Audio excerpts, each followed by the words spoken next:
Hello, Jeremy, and thank you for your time and thanks for coming along today. I wonder whether you could tell us a little bit about your involvement with Pont.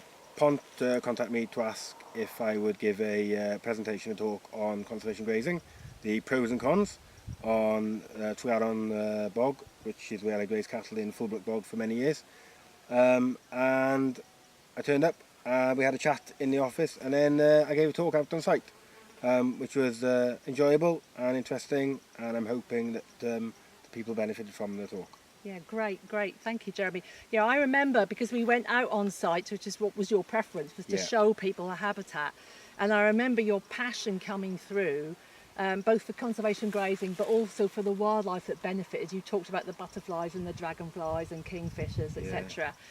And what I noticed was that our trainees, because, as you know, Pont is a conservation training provider, our trainees really appreciate not just being out on site, but being able to ask questions of you, to learn from your experience. That really enhanced the whole training course. So thank you very much for that. Oh, that's fine. I'm glad they enjoyed it. Yeah, I'm glad. And have there been any other spin-offs for you from being involved with Pont? Yep, I've been approached by the National Trust to farm for them in a pioneering project to highlight and educate the benefits of conservation grazing on a sheep hill farm up in Ponterwyd.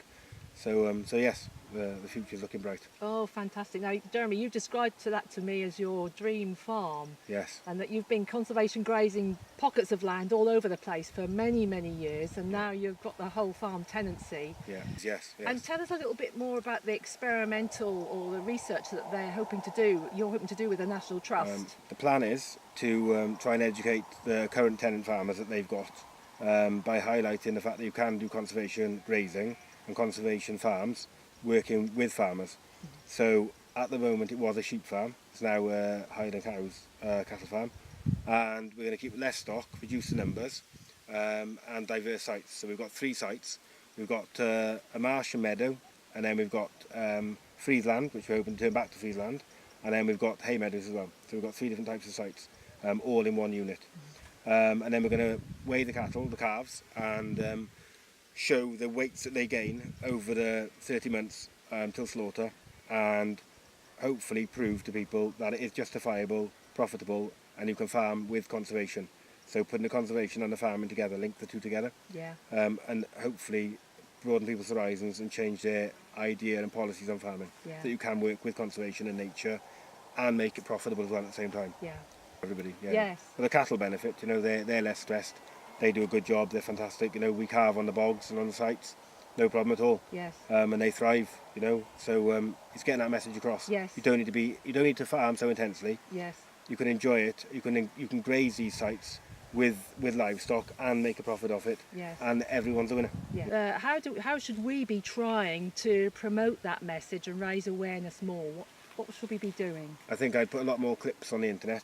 I would go to sites where you've got stock grazing it that you know of, and I would monitor that stock and show people that you can graze sites, show the cattle off, show the quality of the calf, show how they're rearing the calf. If you can promote that cattle and show how it is and that calf is and how it's developing and growing, then you will change people, because out here on these sites, look where we are, nobody can see a stock. It's hidden in a way. It's not for people to see. It's because people don't see it and they don't understand that they're limited, and they think, well, I can't put any livestock on this, but you can put livestock on it. And if you can show that from birth and follow the weights up and show how that calf is produced, then people will be interested. Every farmer's interested in change, and especially if you can make money off it. So it's just showing it, and getting it out there that people can see it. I don't think people see it. You can't see it off the road. You don't see it in a mart. You don't say this calf has been reared on a bog or on a conservation site. It's not mentioned. It's not talked about.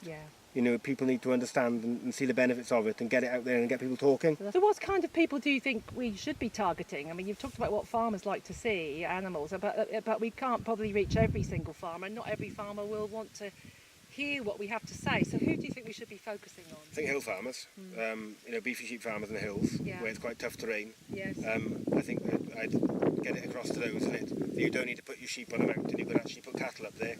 and in a way it'd be more profitable for cattle and less stress than trying to gather sheep off 1,000 acres. When you're going to have cattle there, see them, find them easily. You know, they generally stick together, they don't wander off, and try and get that across. Yes. And then smallholders, again, somebody who's come in and they bought 50, 60 acres or something, and they've got a site, they're not quite sure what to do with it. Let them, you know, talk to you, have a chat with them and say, look, this can benefit your land by doing this and this without intensely stocking it.